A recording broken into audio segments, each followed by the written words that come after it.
I'm gonna take, of all Wonder Woman things, the invisible jet. Do I get one of those now that I've recorded this? I always wanted to be in a comic book. I watched cartoons when I was a kid. It lit fire in my imagination. You know, I'm a New Yorker. There were some aspects of being a tough woman that I thought I could bring to it. The great thing about playing villains is actually that it's very liberating. I wanted to play Hippolyta because I could be the queen.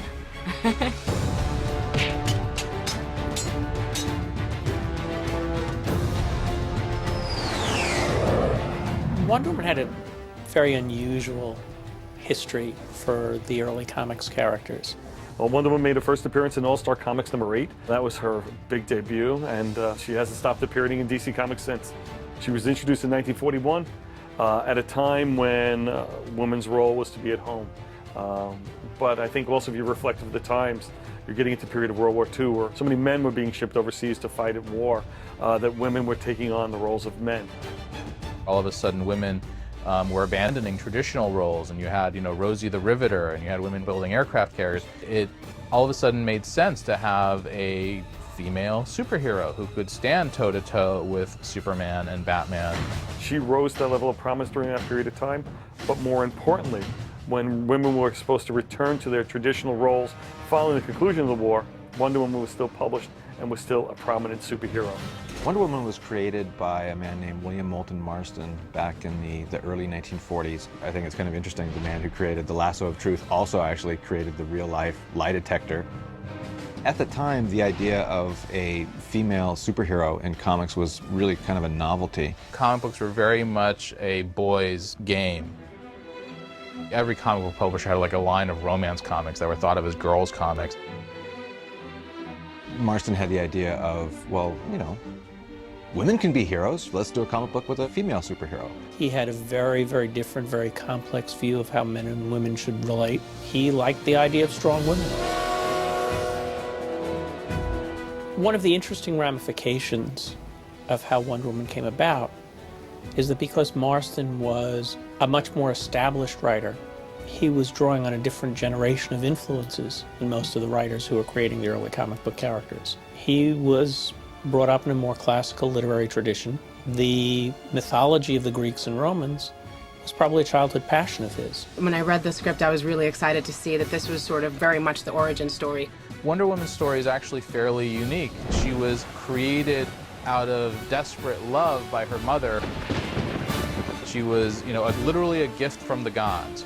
When you move further into the story, you get into a little more of the traditional superhero sensibilities, where you have, instead of the damsel in distress, you have the man in distress. Steve Trevor crash lands on the island of women. This is an island that has rejected man and lived isolated from mankind. Diana steps up, accepts him, protects him. I want to be the one to take him back, Mother. You do not have the experience necessary to lead such an expedition. As in ancient times, a contest will determine our emissary to the outside world. She enters into the contest of bullets and bracelets, which she was forbidden by her mother to join.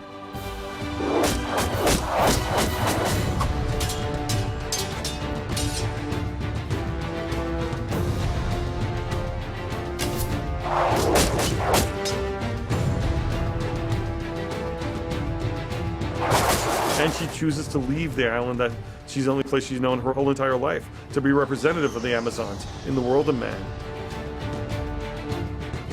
As is the custom, our emissary will don the colors of the foreign nation as a sign of respect and peace. Amazon bracelets, formed from shards of Zeus's shield by Hephaestus himself.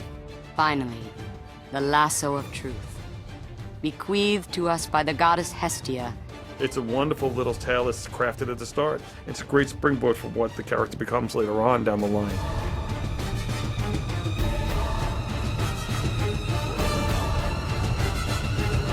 Wonder Woman's always been the strongest of the female DC characters, and so her popularity definitely helped pave the way for other female characters. I believe that comics set the tone, set the styles, set the sensibilities. She is non-traditional superhero storytelling at a time that everybody else was starting to build very traditional style superheroes. DC Comics has always been very progressive in its depiction of females. When you look at the greater proportion of female characters in comic books, you look at the ones who are independent and strong, there's a preponderance of DC characters, whether it's Lois Lane as, you know, a prize-winning reporter, whether it's Catwoman, who is, you know, Batman's equal in a lot of ways. These are, you know, progressive ideas, and then at the top of the heap there you have Wonder Woman. Something in the magic of those early stories was very appealing to a number of the young women of the time who went on to be part of the liberation movement. So when Gloria Steinem was editing Ms. Magazine at its launch 30 years later, and finally remembered Wonder Woman and suggested putting her on the cover, she wasn't booed out of the office by the rest of her compatriots. It made sense to them all. When Wonder Woman first came out, she was probably a pretty big symbol of feminism. In addition to being a role model for, you know, girls who really didn't have any female role models, she could be a role model to boys as well. She's playing with the big boys. And girls can look at that and say, hey, I can do it too. Everything that sort of we're not allowed to have. You're not allowed to embrace your sensuality and your sexuality and be strong at the same time. They're supposed to be in contradiction. And that's exactly what she is. She was a princess, she was an ambassador, she was a warrioress, and she was also this woman. And she was like that angel with a flaming sword. I thought this was very true to the original story. What I really liked is that this brings more of the comic book. The Wonder Woman series just showed her like in her adult phase. We've assembled a really amazingly stellar cast. Kerry Russell stars as Wonder Woman. I'm an Amazon, Steve. We're prepared from birth to give our lives in battle. I was sent to kill the Amazon. You believe that this girl can actually kick a lot of butt. Playing second fiddle to Carrie, that's a wonderful fiddle to play. I've done it before, I'll do it again. He was really a perfect choice. He's got the perfect comedic timing. I've made a hobby out of fleeing chasing women. You know, when you get a phone call saying, how'd you like to be Steve Trevor, the new Wonder Woman? Yeah, that'd be great. He seems to be a pretty normal guy, hanging out with Wonder Woman. Remarkable.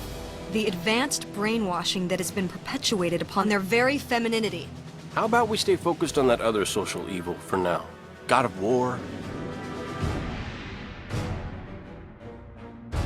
You've waited patiently, my friends, but the time has come once again to spread my gospel of death. Now let the natural state of mistrust and betrayal run through the soul of every man! Ares is played by Alfred Molina. He did an amazing job. He's got this real quality to his voice that can sound so suave and yet so menacing at the same time.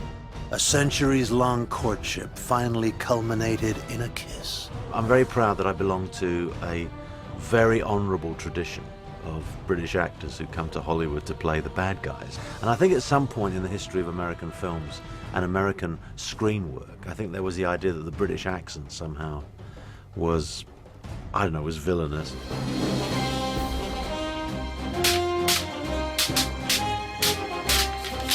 Artemis is just the hard, tough Amazon. She doesn't take any crap. So the Queen's kid, you know, the hot chick? Princess Diana. Yeah, her. So what's her deal? Her deal is that I will personally castrate you if you come within 5 yards of her. I relish sort of the opportunity to be able to take on a woman who's very strong, but for the reasons that she's strong. I think mostly, if anything, I was pulling from is just, you know, thinking of the warrioresses in my life. You know, my mom is 6 foot tall. I think of my mom and I think of her as being a strong woman. And that's a wonderful thing. She's our Amazon. The thing about Wonder Woman in animation is that even though we had the character in our Justice League series, you know, Superman had his own series and Batman had its own series, and we'd never really done a Wonder Woman series, and I always felt like that was like a kind of a glaring omission. I was just glad to be able to do a movie with a girl in it for once. I'm tired of drawing men in spandex.